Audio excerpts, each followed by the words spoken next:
구슬하기가 제일 맛있다. 이번에는 소년이 온다. 한강 작가의 소년이 온다를 한번 나눠보려고 합니다. 혹시 소년이 온다 그 네. 다시 하겠습니다. 한강 작가의 책을 네. 한번 읽어보신 적이 있는지. 네, 저는 소년이 온다 이 책을 작년에 봤던 것 같아요. 작년 말쯤, 작년 10월쯤에 봤던 것 같고, 그리고 요번에 다시 읽었어요. 작년 9월에 읽었네. 작년 9월에 읽었고, 그 다른 책들은 읽어보지는 못했는데 저희 가족 중에 이제 엄마, 아빠 그리고 우진이 이 세 명이 한강을 진짜 좋아해요. 그래서 뭐 가족 식사 자리가 이렇게 생기면은 한강 얘기를 그렇게 하는 거야. 나는 안 껴주고. 그래서 전 공감을 못 하는 거예요. 작품을 못 읽어봐서. 그래서 막 뭐 채식주의자는 뭐 이게 어땠네, 뭐 흰 작별하지 않는다, 막 뭐 검은사슴 막 얘기하면서 작품들을 많이 들었는데 그래서 제가 궁금해가지고 일단 제일 뭔가 유명한 소년이 온다. 제일 유명하고 좀 그나마 읽기 좀 제일 괜찮은 걸로 그쵸. 추천을 받아서 소년이 온다를 그때 처음 읽었었고, 그리고 요번에 부제의 맛을 찬영이가 이거를 한다고 말을 해줬을 때 다시 읽어봤죠. 다시 읽어보니까 그때 처음 읽었을 때보다 조금 더 잘 보여서 전 그래서 그게 좋았어요. 오늘 좀 맞춰 입고 오신 것 같은데. 이 책 주황색과 표지랑, 네. 소년이 온다 코어입니다. 강우현 소년이 온다. 강호연 한강 코어. 한강 코어로 좋네요. 네, 어떻게 뭐 저는 이전에 집에 그 채식주의자가 있어가지고 채식주의자를 먼저 읽고 그 다음에 이제 아무래도 한강 작가가 노벨 문학상을 타고 나서 제일 핫하게 떴던 책이 바로 이 소년이 온다였잖아요. 네네네. 근데 저는 이제 이번에 우연히가 새로 알려준 사실이, 저는 노벨 문학상이 어떤 한 책을 보고 노벨 문학상을 뽑는 줄 알았어요. 근데 우연히가 그건 아니다라고 얘기해줘가지고 저도 찾아보니까 한 책을 보고 한 게 아니라 그쵸, 뭔가 그 어느 정도의 이 작가의 흐름, 이야기 서사의 표현이나 그런 어느 정도의 하나의 흐름을 가지고 평가를 한다라고 하더라고요. 맞아요. 그래서 근데 그럼 나는 그런 질문이 드는 거예요. 소년이 온다가 갑자기 왜 떴는가? 라는 생각이 들었는데, 제가 그 노벨 문학상을 어떻게 받았는지 나무위키로 찾아봤는데, 네. 그때 그 노벨 문학상을 받았던 그 가장 큰 원인 중에 하나가 역사적 사건에 대한 은유적 표현이 아주 잘 돼 있다라고 얘기를 하더라고요. 그 정확한 표현인지는 제 기억이 안 나는데 네네네. 아마 그 역사적 사건에 대해서 그 의미를 잘 보관하고 잘 표현하는데 그거를 되게 직접적이면서도 은유적 표현으로 잘 그거를 표현해서 그래서 소년이 온다와 또 하나 뭐 있었어. 작별하지 않는다. 그거 아마 그거였을 그 제주 거예요. 4.3 사건. 그 두 가지 그 책을 대표적으로 많이 이야기하면서 노벨 문학상에 그게 대한 맞는지 모르겠네. 한번 찾아봐야겠다. 아마 맞을 거예요. 그래서 소년이 온다가 유명해진 것 같더라고요. 어쨌든 저도 소년이 온다를 보면서 굉장히 좀 울컥울컥하면서 많이 봤던 것 같아요. 그 전까지 이 5.18 민주항쟁, 부마항쟁 이 이야기에 대한 영화 되게 많았잖아요. 그쵸. 저 어렸을 때는 김상경 씨인가 나오는 그 화려한 휴가라는 영화 있었고, 그 다음에는 1987 있었고, 1987. 그 다음에는 택시 운전사 이렇게 있었던 것 같아요. 제가 굵직굵직하게 봤던 영화 그거도 중에는 있어요. 26년. 맞아. 그 저격하려고 했던. 그쵸. 근데 그거까지는 저는 안 봤던 것 같아요. 그 한혜진이 나오는 거였던 것 같은데. 그랬던 것 같기도 하고. 어쨌든 그래서 저는 그 화려한 휴가를 처음 봤을 때의 임팩트가 아직까지도 좀 생생하게 남아 있던 것 같고, 그 다음에는 그거죠. 1987. 1987은 워낙 좀 직접적으로 그리고 노골적으로 그 광주 민주항쟁에 대한 표현들을 영화로서 이미지화를 잘 시켰던 것 같고, 그쵸. 그랬어요. 어쨌든 그리고 저는 이런 역사적 사건들에 대한 묘사를 하는 소설은 처음 봤어요. 그 전에는 뭐 그런 제가 소설을 막 많이 읽는 것도 아니지만 조금 더 가벼운 소설들을 많이 읽었는데 이 소년이 온다는 조금 더 딥하게 좀 메시지를 담고 있는 소설을 맞아요. 읽으면서 좀 여운이 많이 나왔던 것 같습니다. 네, 아니 이게 어렵기도 하면서 그 참 이게 근데 글이 어렵진 않아요. 되게 그러니까 글을 잘 썼어요. 이게 보면은 진짜 처음 느꼈던 게 처음 딱 읽었을 때 느꼈던 생각은 이거였어요. 한강 혹시 총 맞아봤나? 표현을 너무 잘해요. 그러니까 이게 총을 맞아본 사람이 쓴 것 같은 거예요. 이게 그 이 은유나 이 그 느낌을 표현하는 게. 근데 이게 되게 어렵다고 생각이 드는 게 영화나 뭐 그림, 그러니까 시각적으로 총을 맞은 거를 표현하는 거는 그냥 보여주면 되거든요. 총을 맞는 장면을. 근데 글로써 이거를 설명하는 거는 다른 차원의 영역이라는 생각이 좀 들었어요. 그쵸. 왜냐면은 총알이 내 몸을 뚫고 지나가서 그때 어떤 느낌이 들었고 그 든 느낌을 내가 글로써 이렇게 표현해야 받는 사람도 이렇게 받아들이겠다라고 계산을 해서 쓰는 거기 때문에 총을 맞은 거를 표현하는 거는 그리고 그 표현이 나한테까지 전달되는 그 과정은 제가 만약에 나한테 써봐라고 했으면 저는 못했을 거예요. 근데 저는 이걸 보면서 너무 이게 내가 진짜 총을 맞은 것처럼 뭔가 너무 아픈 느낌? 맞아. 그래서 이 한강 이제 실제로 총을 맞아보고 그걸 묘사해서 쓰는 건가라는 생각이 들 정도로 묘사가 너무 탁월하다.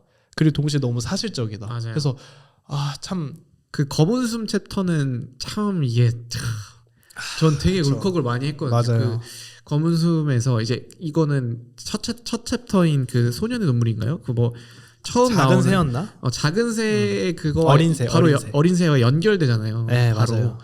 그러니까 그걸 좀 보면서 진짜 저는 좀 두 번째 챕터에서 많이 울컥울컥했던 것 같아요. 근데 그게 되게 뭔가 뭐라 해야 될까? 내 총알이 여기 박혀서 너무 아프고 막 이렇게 묘사한 게 아니야. 맞아. 그 나는 너무 놀라운 거예요. 어떻게 맞아요. 이렇게 표현할 생각을 했을까? 그러니까. 근데 그게 더 처절하고 더 약간 뭐라 해야 될까? 마음이 찢어질 것 같이 다가와요. 맞아요. 그거를 어떻게 이렇게 표현했을까라는 그러니까 감탄이라고 표현하면 좀 그렇대. 어쨌든 표현에 대한 감탄은 좀 있었다. 이게 전에 제가 처음 읽었을 때 표시해놓은 구간이 딱 그 구간이거든요. 총알을 맞은 거를 표현했던 그 부분을 잠깐 읽어드리자면 썩어가는 내 옆구리를 생각해. 거길 관통한 총알을 생각해. 처음엔 차디찬 몽둥이 같았던 그것, 순식간에 뱃속을 휘젓는 불덩어리가 된 그것, 그게 반대편 옆구리에 만들어 놓은 내 모든 따뜻한 피를 흘러나가게 한 구멍을 생각해. 이게 진짜 이거 읽으면은 총알이 옆구리 그러니까. 훑고 들어가는 느낌?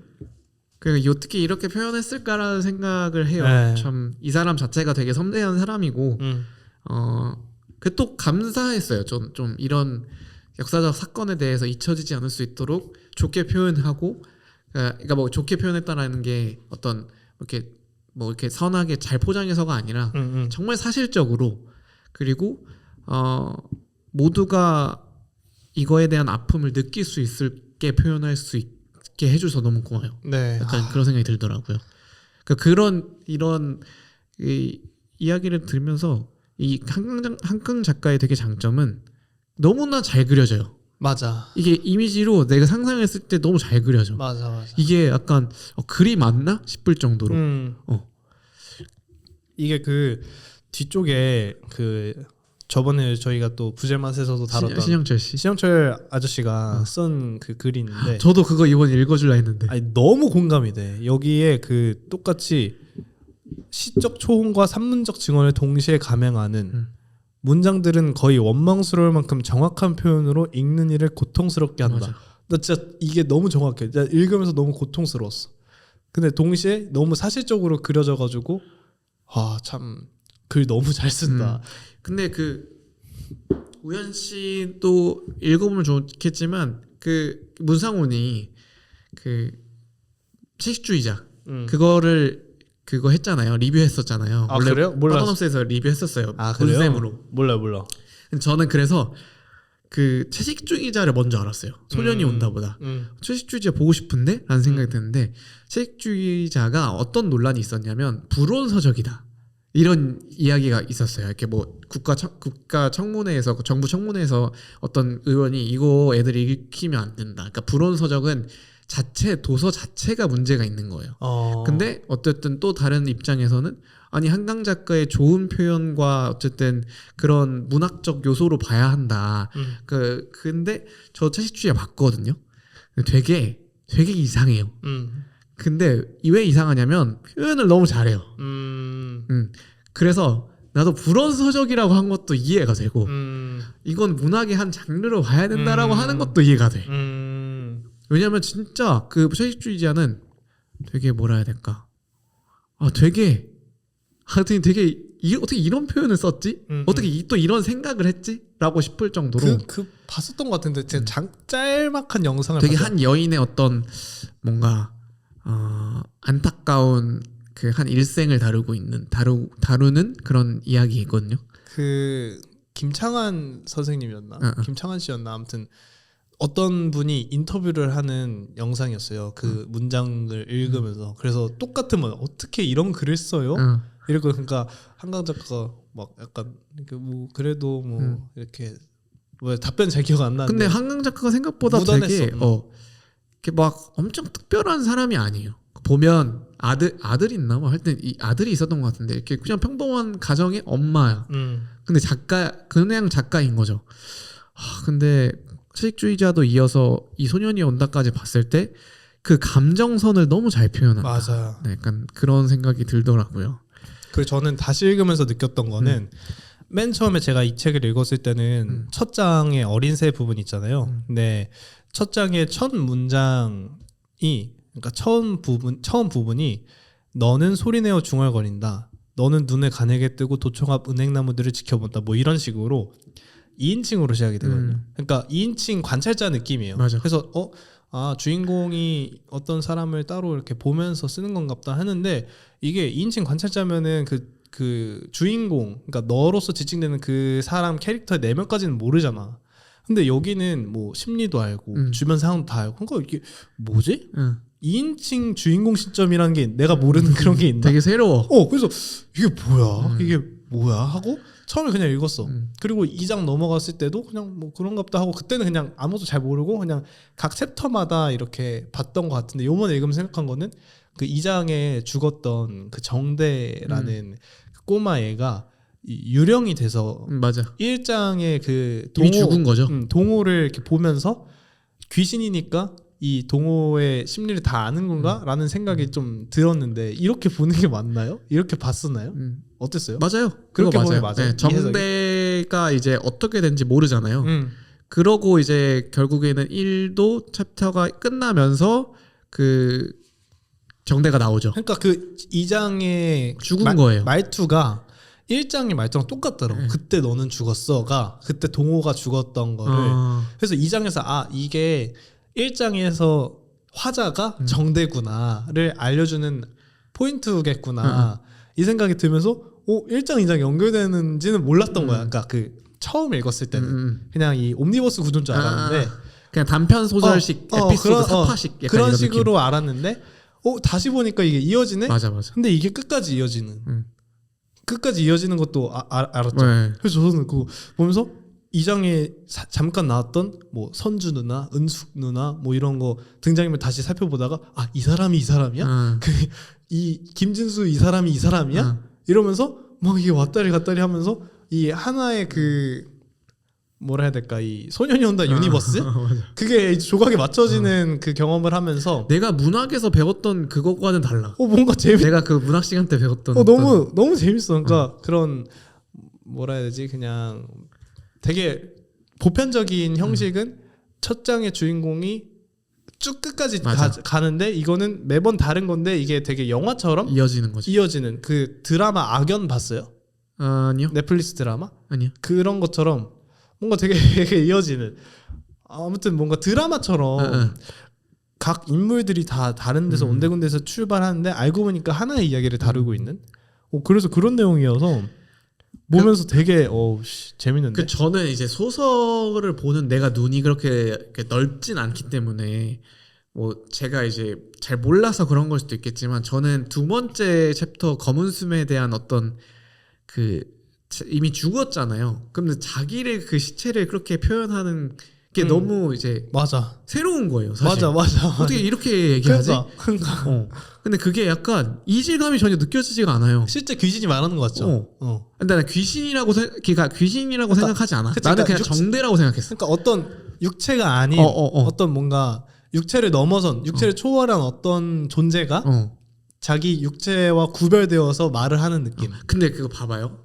그러니까 나는 그렇다면, 그러니까 귀신이 되었다면 뭔가 그 뭐라 그러죠? 그 닥터 스트레인지에서도 나왔었는데 유체 이탈처럼 내가 나가서 나를 보고 있는 거야. 라는 느낌에 보통 그런 글을 많이 묘사한다면 나는 느껴지기에 그냥 검은 숨에 있는 정대는 그냥 거기에 있는 애야. 쌓여 있는 그거를 계속 나는 거기 그걸 느껴. 근데 그 이제 그래서 뭔가 내가 아는 어떤 귀신의 이야기, 그런 유체 이탈의 이야기처럼 느껴지는 게 아니라. 맞아. 그러니까 무슨 느낌인지 뭔지 알겠죠? 그러니까 말하는 느낌은 실제 그냥 한 사람이 말하는 것 같은데. 살아 있는 거야. 그냥 살아 있는데 죽은 거지 사실. 그러니까 그게 말이 안 되는데. 그치. 이거를 읽으면은 뭔가 머릿속에서 뭔가 그려지면서 막 그런 생각했어. 아까 말한 것처럼 한강이 총을 맞아봤나? 이런 생각을 한 것처럼 귀신을 봤나? 그러니까 귀신이 돼봤나? 그러니까 이런 육체를 초월해본 경험이 있나? 이런 생각이 들 정도로 묘사도 너무 잘하고. 자, 그래서 제가 어쨌든 우리가 여태까지 뭔가 인상 깊은 장면이랑 인상 깊은 포인트를 한번 나눴던 것 같은데, 제가 이 한강 작가의 소년이 온다가 노벨 문학상을 받은 이유라고 하긴 했지만 어쨌든 주요한 어떤 역할을 한 것 같기도 해요. 노벨 문학상의 어떤 중요한 포인트가 된 것 같기도 한데, 우리가 한번 생각을 해보는 거예요. 어떻게 이렇게 좋은 받았을까? 근데 저는 지금 우리가 나눴던 이야기에 답이 나와 있는 것 같아. 우리가 알던 어떤 문학의 클리셰적 구조가 전혀 아니잖아요, 사실. 맞아요. 뭔가 그 얘기했던 것처럼 2인칭 주인공 시점이라는 것도 되게 이상하고. 그러니까 우리는 뭐 3인칭 전체 작가, 1인칭 주인공 시점, 1인칭 관찰자 뭐 이 정도까지만 하지. 그러니까. 지금 일단 처음부터 너무 너가 누구지? 뭐 약간 이런 식으로 계속 해나가잖아요. 그러니까. 그러면서도 계속 이게 그 우현 씨가 처음에 얘기한 것처럼 옴니버스식인 것처럼 보이는데 결국 다 연결되는. 그게 재밌었어요. 네. 그런 구조들을 사실 그냥 어떤 소설을 가미한 게 아니라 역사적으로 아주 중요하고 많은 이들의 아픔을 아직도 간직하게 하는 이 5.18 사건에 대한 그거를 좀 80년 5월 광주 사태, 그 광주항쟁에 대한 이야기를 이렇게 이야기한 것 자체가 저는 약간 뭐라 해야 될까, 위험한 도전이었다? 맞아요. 라는 생각을 해요. 그게 되게 민감하기도 하고 민감한 이야기거든요. 역사적 사건 중에서도 사실 되게 의견이 갈릴 수 있고 의견이 갈릴 수도 있고 뭐 어쨌든 이거에 가지고 논쟁의 어떤 맞아요. 거리가 될 수도 있는데, 저는 어쨌든 글을 좋아하려고 하고 소설도 좋아하려고 하는 사람 입장으로서는 너무 이렇게 마음에 여운이 많이 남는 그런 책인 것 같아서 그거를 외국 사람도 좀 그 평가하는 사람도 느끼지 않았을까라는 생각을 해요. 그러니까 그 사람들이 겪은 공동체적 역사 사건은 아니겠지만 그들에게도 똑같이 아픔이 투영되어서 아픔을 느낄 수 있고, 그런 절실함과 애절함 그리고 아픔에 대해서도 충분히 공감하고 느꼈기 때문에 저들이 받을 수 있지 않았을까라는 생각을 해요. 왜냐하면 다른 나라 사람들이 우리나라의 역사적 사건에 대해서 아픔을 갖는 건 되게 쉽지 않거든요. 그치. 사실 뭔가 9.11 테러 사건이 되게 엄청난 사건이고 하지만 어쨌든 우리가 경험하지 않는 다른 나라의 이야기이기 때문에 우리나라 사람들이 뭔가 그런 역사적 사건에 대해서 공감하는 것은 한계가 있지. 사실 다 같은 민족이더라도 같은 그 역사적 사건을 공유하더라도 또 느끼는 것도 달라요. 그럼에도 불구하고 평가하는 사람들이 그걸 온전히 다 느꼈기 때문에. 그쵸. 이거는 진짜 시간도 초월하고 공간도 초월하는. 그리고 저는 은유적 표현이란 게 너무 적확한 것 같아요. 그래서 이게 그 한강 작가가 좀 더 위대한 표현을 받지 않았을까? 뭔가 너무 대놓고 그런 것보다. 그리고 그런 은유적 표현을 통해서 오히려 더 맞아요. 상처를 깊게 패는 맞아. 표현이 진짜. 그래서 받지 않았을까라는 생각은 했어요. 저는 들으면서 너무 공감했던 게 일단 첫 번째 표현. 그러니까 그런 제가 이거를 지금 두 번째 읽었다 했잖아요. 제가 처음 읽었을 때는 이 표현, 그러니까 문장과 문장 사이의 그런 호흡, 그리고 단어 사용, 어미의 사용, 뭐 그리고 이 구어체로 할 건지 뭐 어떤 체로 할 건지 이런 문장적인 그런 미시적인 것들에 되게 집중을 많이 했거든요. 근데 두 번째 읽을 때는 거시적인 거에 집중을 많이 해요. 근데 이 노벨 문학상을 만약에 내가 심사해야 된다 하면은 한 줄 평으로는 거시와 미시를 다 잡았다고 말할 것 같은 거예요. 이 책을. 왜냐면은 표현 자체 너무 뭐 모두가 동의할 거고 거시에서 느낀 건 나는 아까도 말했지만 1장에 나왔던 그 동호가 2장에 이렇게 나오고 그리고 2장에 나왔던 정대. 그러니까 1, 2장에 나왔던 그런 인물들이 여러 개 있거든요. 뭐 김진수라든지 뭐 은숙 누나 뭐 선주 누나였나? 아무튼 그런 인물들이 뭐 3장, 4장에 각각의 좀 메인 캐릭터들로 등장을 하거든요.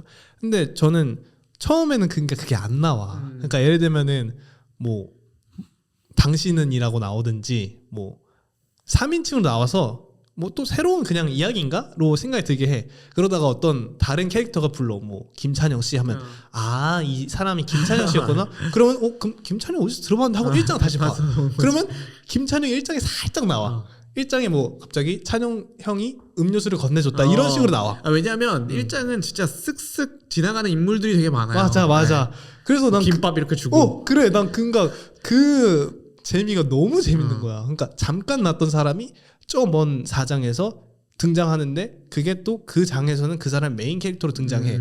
근데 그 사람의 서사도 또 너무 그치. 메인이야 또. 그러니까 각각의 인물들이 다 각자의 우주가 있는데 그게 다 연결이 되는 거야. 그러니까 이게 그 주인공이 나오다 보면 이게 되게 대등하게 나오기가 쉽지 않거든요. 맞아. 주연 조연이 나뉘는데 뭐 이 사람의 사연은 뭐 조금 더 뭔가 애절함이 더 극적이고 더 집중하게 되고 모든 인물들의 어떤 그게 대등해요. 맞아요. 거의 그 밸런스가 잘 잡혀져 있어서 그래서 너무 재밌는데 하고 또 4장 5장에 보면 또 잠깐 박승균이 나와. 그러면 1장에 또 승균이 형이 갑자기 뭐 잠깐 너 집에 가 이렇게 뭐 한두 마디 하고 또 안 나오다가 그럼 이 박승균이 저 박승균이야 이러면서 막 이렇게 앞뒤 왔다 갔다 하면서 보는 재미가 거시적인 걸 너무 잘 잡았다. 그래서 또 맨 끝에 가서는 이 에필로그까지 읽어보셨나요? 에필로그 가서는 이 소설을 쓰게 된 그러니까 이 소설을 쓴 캐릭터 자체도 또 만들어 놓은 거야. 그러니까 이 소설이 나오게 난 처음에 그게 그냥 한강 에세이인 줄 알았거든요. 근데 아니더라고.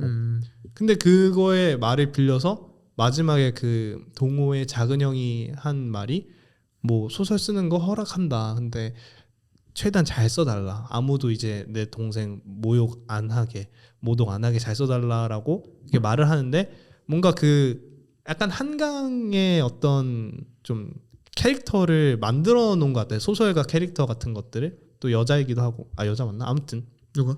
그 마지막 에필로그에 뭐 아무튼 그런 이 캐릭터들 간의 이 밸런스라던가 전체적인 구조가 너무 완전 촘촘하게 전 촘촘하게 이어진 작품들을 좋아하거든요. 비밀의 숲이 딱 그래요. 비밀의 숲 1이 진짜 딱 그런데 또 봐야겠네요. 강호연 씨 추천작이면 그게 봐야 되겠죠. 진짜 촘촘 미쳤어요. 완전 틈이 없어 틈이. 근데 그런 식으로 이게 너무 좋았고 저는 뭐 거시와 미시 다 잡는 작품들 뭐 많이 있겠죠. 근데 저한테 조금 더 고무적이었던 거는 이걸 읽고 관심이 생겼다는 거. 그 역사적인 사건에 대한. 원래 이전에는 그냥 어떤 지식이었어요. 지식. 그냥 그 시대에 일어난 역사적 사건이고 그냥 상식. 근데 이제 이런 소설을 접하고 이 안에 있는 내용들을 내가 다 읽어보고 나니까 그 사람들의 심리, 심정 이런 것들에 대해서 조금 더 관심이 가고 한 번 더 그 사건에 대해서 쳐다볼 수 있게 되는. 그러니까 어떻게 보면 이 소설의 마지막 그 작은 형의 바람이 이루어진 게 아닐까라는 생각도 들고.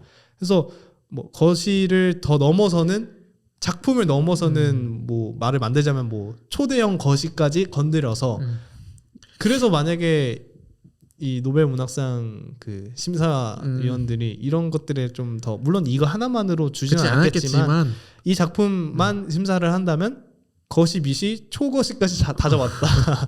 대거시까지. 그래서 그런 이 삼박자가 잘 맞은 게 너무 좋았던 작품이다. 이게 좀 문학의 어떤 좋은 기능인 것 같아요. 순기능. 뭔가 그 사실 어쨌든 우리는 세대가 다르기 때문에 저희 아버지 어머니 세대잖아요. 이거는 이 80년 그 5월 광주 그 항쟁은 뭐 이 이야기가 우리 세대에서는 사실 막 이렇게 살갗이 뭐 살갗에 느껴질 정도로 뭐 가까운 그런 사건들은 맞아요. 아니니까. 근데 네. 이 소설을 읽고 나서 이게 사실 어떤 그 이야기적 요소들만 좀 소설이지 전 진짜인 것 같아요. 이게 진짜 있었을 것 같아요. 맞아. 그 정도 맞아. 그러니까 있었을 것 같아. 진짜야. 이건 분명 있어. 이런 사람도 있어. 근데 이게 소설로 나온 거지만 이게 되게 뭐라 해야 될까? 엄청난 아이러니죠. 소설인데 난 진짜라고 생각해요. 충분히 있었을 것 같아요.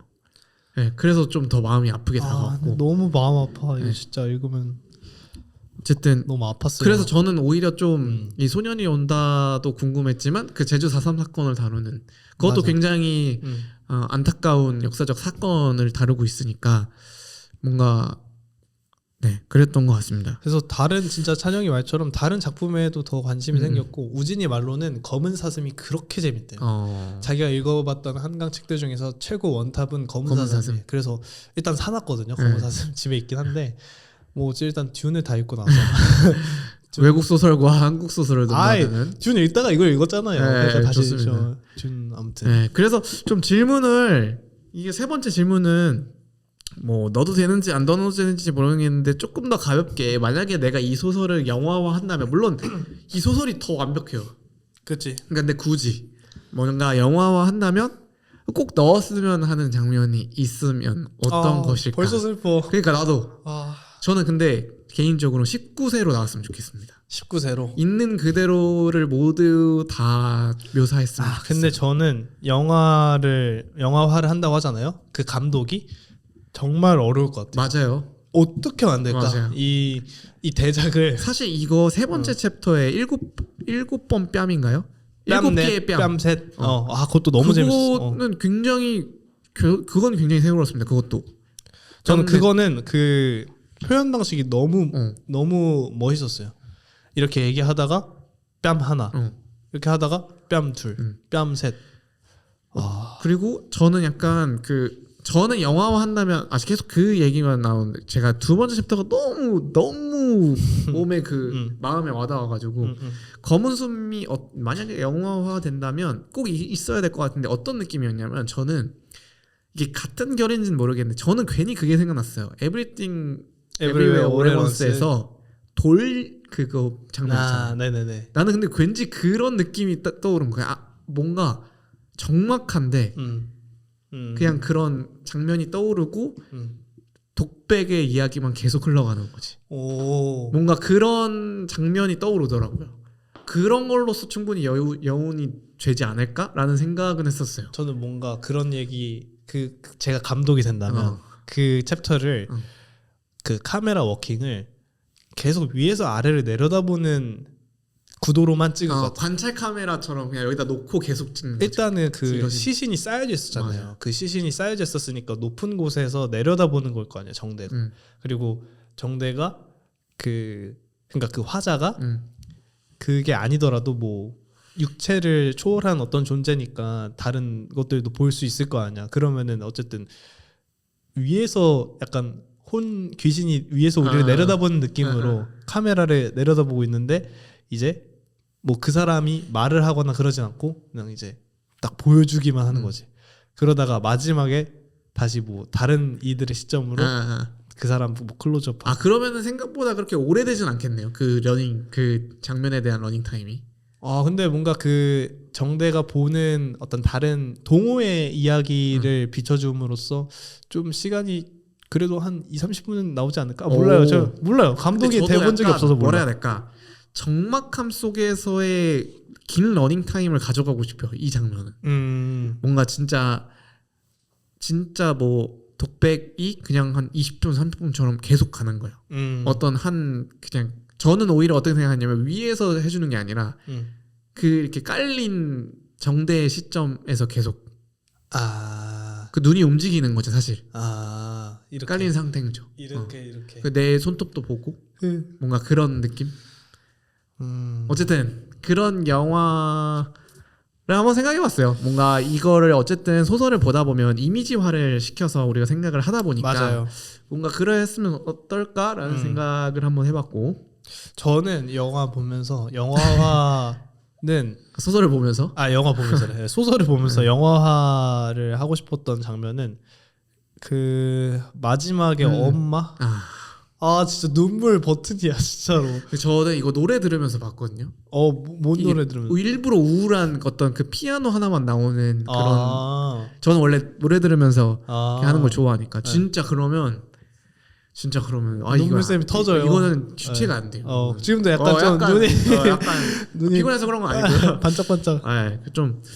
이게 좀 소설이. 근데 엄마는 진짜 눈물 버튼입니다. 마지막에 그 동호를 향해서 하는 독백이죠. 그러니까 편지 같은 건데 또 사투리로 되어 있어. 막 그랬다이 뭐 어쨌을까 막 이런데. 그 1장 끝날 때도 엄마가 데리러 오잖아요. 진짜. 그러니까. 집에 좀 가지. 그게. 근데 갈 수 없었던 이유가 있었으니까 어쨌든. 참. 그래서 그 약간 그런 생각이 드는 거예요. 이렇게 1챕터도 보고 2챕터도 보고 3, 4, 5 쭉 보면서 거기서 살아남은 사람들이 진짜 산다고 생각을 못 하겠다. 살아있다라고 생각하는 게 난 너무 부끄러워라고 이야기하는 게 진짜 그게 뭐 맞겠다. 약간 이런 생각. 그런 내용도 좀 나오지 않나요? 뭐 왜 살아있는지 모르겠다. 뭐 그리고 몇몇은 좀 끝이 안 좋잖아요. 뭐 김진수도 그렇고 다 스스로 생을 마감하는데 그런 트라우마가 계속 있는 거지. 그쵸. 그때 겪었던 그런 저는 그 김진수 메인 캐릭터가 있는 그 챕터는 너무 다른 것들보다 더 너무 잔혹하게 묘사가 되어 있어서 뭐 고문하는 거 나오고 그 교도소 안에서의 환경에 대한 내용들이 나오는데 참 그게 좀 역할 정도로 읽기가 좀 되게 거북하더라고요. 뭔가 여태껏 그런 영화들 특별히 제일 좀 비슷한 굳이 뽑자면 비슷한 영화를 강주항쟁에 대한 영화를 뽑자면 1987이라고 생각하거든요. 1987 거기는 그거는 이제 약간 고문에 대한 이야기가 또 나오니까. 박종철 고문치사 그 한 7년 정도 지난 후잖아요. 광주 사건 이후로 이제 서울에서 있었던 건데 이제 거기도 그 연결되는 그 이야기. 남영동의 그 김윤식인가요? 김윤석이 연기했던 그런 1987도 보면서 그 고문하는 것도 그렇습니다. 결국에 이제 마지막으로 이 책을 읽고 나서 우리가 서로 뭔가 깨닫고 달라지고자 하는 점이 혹시라도 있었는지. 그러니까 뭐 사실 있었어요. 어때요? 비슷하겠지만 좀 더 관심이 생겼고. 맞아요. 그리고 저는 함부로 판단해서는 안 된다라는 생각을 되게 많이 했었어요. 우리가 제일 많이 하는 어떤 잘못된 것 중에 하나가 내가 직접 경험하지 않고 함부로 이야기하는 것. 많은 사람들이 되게 잘못하는 점이라고 생각하거든요. 근데 이제 특별히 역사적으로 아픔을 가지고 있는 사건들에 대한 어떤 왈가왈부에 대한 이야기는 최대한 안 해야겠다 라는 생각을 해요. 그래서 묵묵히 그들이 뭔가 지금 어려움을 겪고 있는 어떤 역사적 사건으로 인해서 아픔을 겪고 있는 사람들이 있다면 힘이 돼주는 것, 그리고 그 역사를 기억해주는 것, 그것이 우리에게 좀 나에게 좀 마땅히 해야 될 일이지 않을까라는 생각은 했어요. 그리고 그거를 뭔가 뭐라 해야 될까, 이 소년이 온다를 보고 좀 용기가 생겼던 게 나도 글로 좀 내거 남길 필요도 있겠다라는 생각은 들었어요. 그래서 그런 생각들 평소에 또 많이 하시니까 저보다 많이 하시잖아요. 그런 약자에 대한. 난 그렇게 느껴요. 네. 왜냐면은 뭐 승균 형이나 찬영이나 그런 것들 보면은 말하는 내용들이나 뭐 추천하는 책이나 컨텐츠 항상 보면은 되게 반성을 많이 하거든요. 저는 약자에 대한 관심이 나는 진짜 없다. 나는 정말 무심하다. 이런 생각 많이 하는데 뭐 그런 것도 글로 표현하시면 뭐 좋겠죠. 한강한테 용기를 얻어 한강 키즈가 되니. 뭐 저도 이어가자면 저도 똑같이 동일하게 관심을 가지자라는 거였고 그게 첫 번째고 그런 역사적인 아픔에 대한 것들 되게 무지했고 지금도 무지하고 근데 그래도 좀 아는 게 그들한테 어떻게 아는 것만으로도 힘이 될 수 있겠다 이런 그러니까. 생각도 들었고 그러니까 세대가 지나면 지날수록 어쨌든 잊혀질 수밖에 없는 그런 현실을 거슬러 올라가게끔 그쵸. 만드는 게 기억이잖아요. 그렇죠. 그리고 저는 이 역사를 넘어서 그 한강 작가가 이 글을 쓰면서 많은 사람들을 취재하면서 또 공부했을 거 아니에요. 근데 그런 타인의 슬픔에 대해서 무관심하지 않은 그런 능력치라고 해야 되나? 그게 저한테는 많이 부족한 것 같아요. 저는 공감도 잘 못하는 것 같고 그런 공감 능력도 결여되어 있는 것 같고 하고 싶은 마음도 없었던 것 같아. 지금도 물론 많이 없고. 근데 이런 작품들을 접하면 반성이 된 동시에 진짜 찬영의 말처럼 용기가 생겨요. 나도 이렇게 조금씩 공감을 많이 하면은 그러니까 타인의 슬픔에 대해서 무관심하지 않을 수 있겠다. 이런 작품들을 보면서 더 뭐라 해야 될까